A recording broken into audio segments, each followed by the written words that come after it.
Assalamualaikum warahmatullahi wabarakatuh. Perkenalkan, nama saya Mas Daga Harisa. Saya dari jurusan Teknik Mesin Universitas Janabadra. Pada presentasi kali ini, saya akan membahas sistem perpipaan pusat perbelanjaan atau mall. Pada pembahasan kali ini, kita akan membahas tentang pengertian sistem plumbing, sistem perpipaan pusat belanja atau mall, terus kesimpulannya. Untuk latar belakang, mall merupakan pusat perdagangan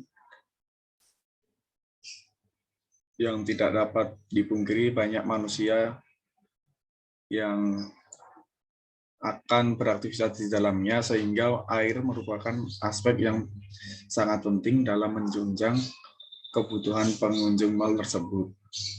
Untuk memenuhi kebutuhan air bagi pengunjung tentu memerlukan perencanaan sistem pengaliran yang baik.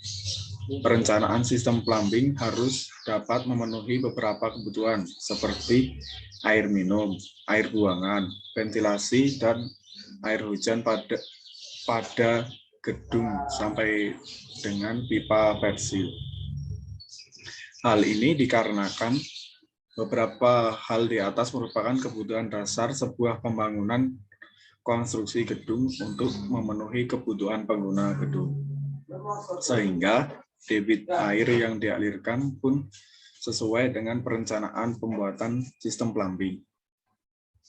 Dengan mempertimbangkan hal di atas, maka perlu adanya perencanaan yang mencakup pemilihan dimensi pipa, volume tangki, volume GWT, serta aspek-aspek pendukung lainnya seperti keran, pipa hidran, pompa air, dan lain-lain. Pengertian sistem plumbing. Sistem plumbing merupakan bagian yang tidak dapat dipisahkan dalam pembangunan gedung.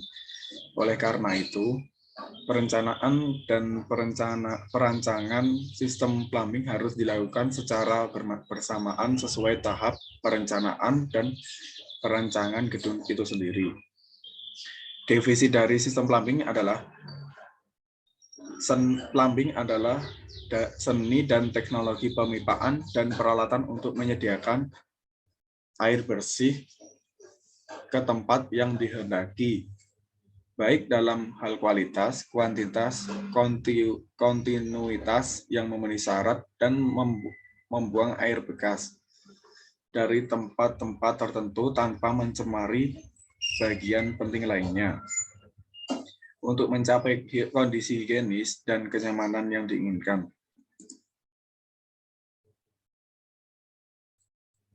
Fungsi sistem plumbing. Fungsi peralatan plumbing adalah menyediakan air bersih dengan sarana yang memadai pada tempat yang dihendaki serta tekanan yang cukup. Fungsi lainnya adalah membuat sistem pembuangan dari tempat-tempat tertentu tanpa mencemarkan bagian penting lainnya. Jenis plumbing.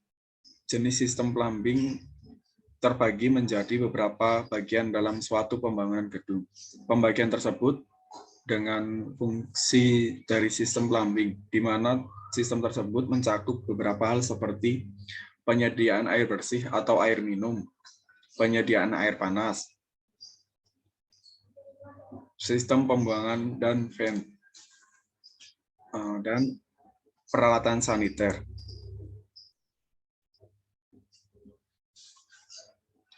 Jaringan perpipaan.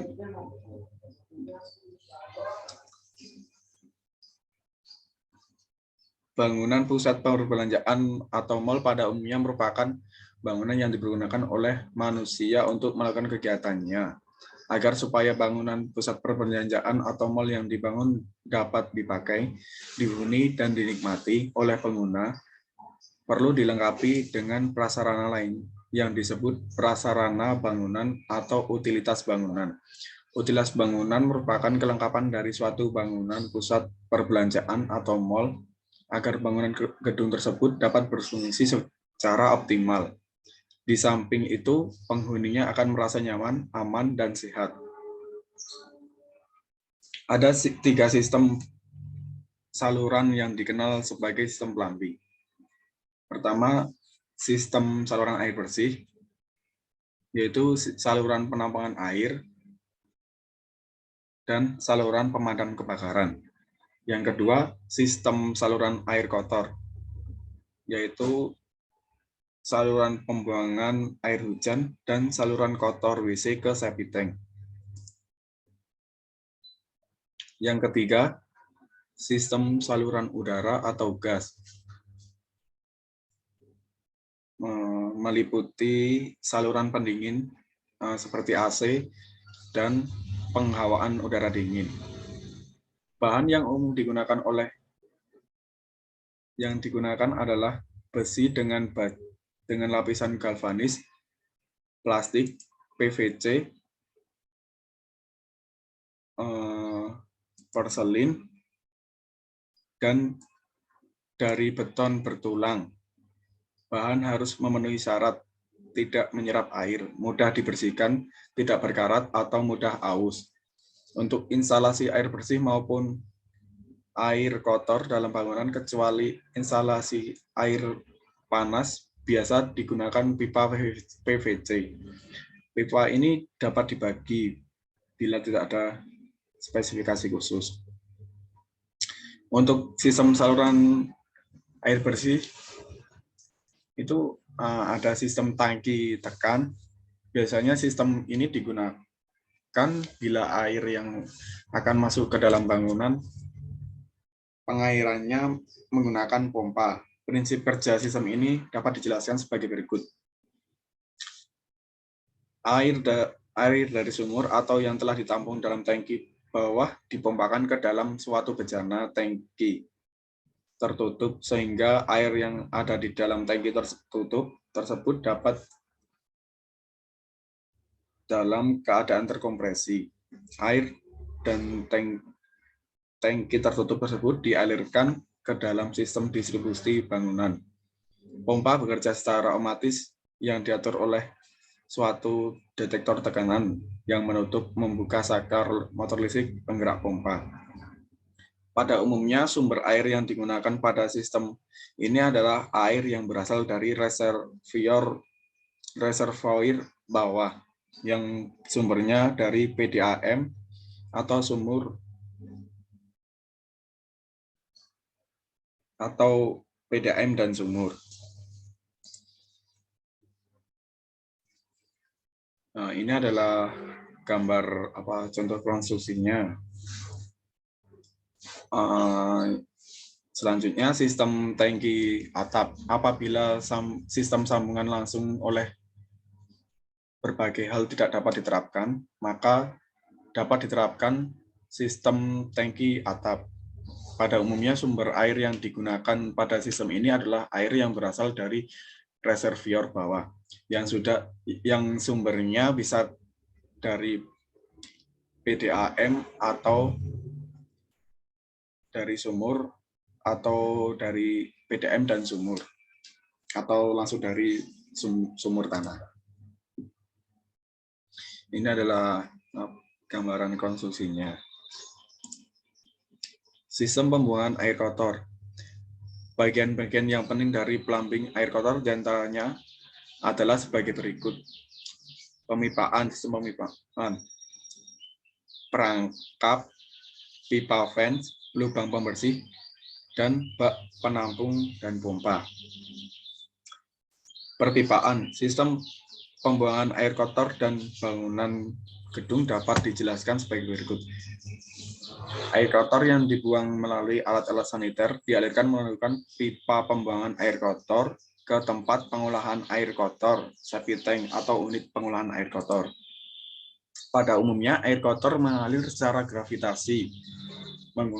Penggunaan pompa hanya untuk memompa air dari bak penampungan air kotor yang berlokasi di bawah bangunan basement ke unit pengolahan air kotor.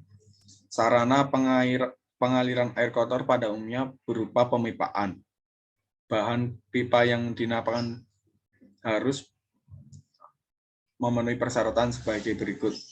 Tidak mudah bocor, tahan terhadap asam, tidak tahan terhadap cuaca, untuk pipa yang diletakkan di luar bangunan.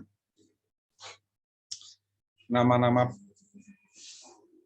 pemipaan yang ada dalam sistem plumbing air kotor diantaranya adalah pipa cabang mendatar. Pipa cabang mendatar adalah pipa yang pembuangan mendatar menghubungkan pembuangan alat plumbing dengan pipa tegak air buangan. Berfungsi untuk mengalirkan air kotor pada alat plumbing ke pipa tegak.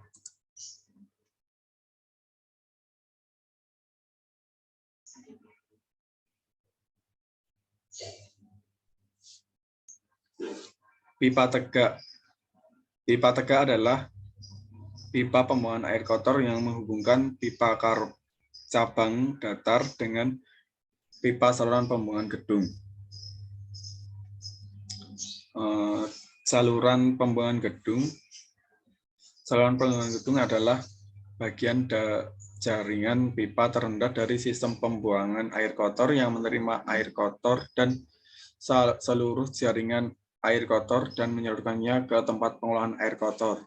Kemiringan saluran pembuangan gedung sebesar 0,50–4%. Pipa vent. Pipa vent adalah pipa yang dipasang untuk sirkulasi udara ke seluruh bagian sistem pembuangan air kotor dan mencegah terjadinya kerja sifon dan tekanan balik pada perangkap. Berdasarkan pembahasan di atas, maka kita dapat diambil kesimpulan sebagai berikut. Di dalam perencanaan sistem plumbing diperlukan suatu prosedur perencanaan undang-undang, peraturan, dan standar, di mana pembahasan prosedur perencanaan ini meliputi rancangan konsep, penelitian lapangan, rencana dasar, rancangan pendahuluan, dan rancangan pelaksanaan dari sistem plumbing. Sekian dari saya akhiri. Wassalamualaikum warahmatullahi wabarakatuh. Terima kasih.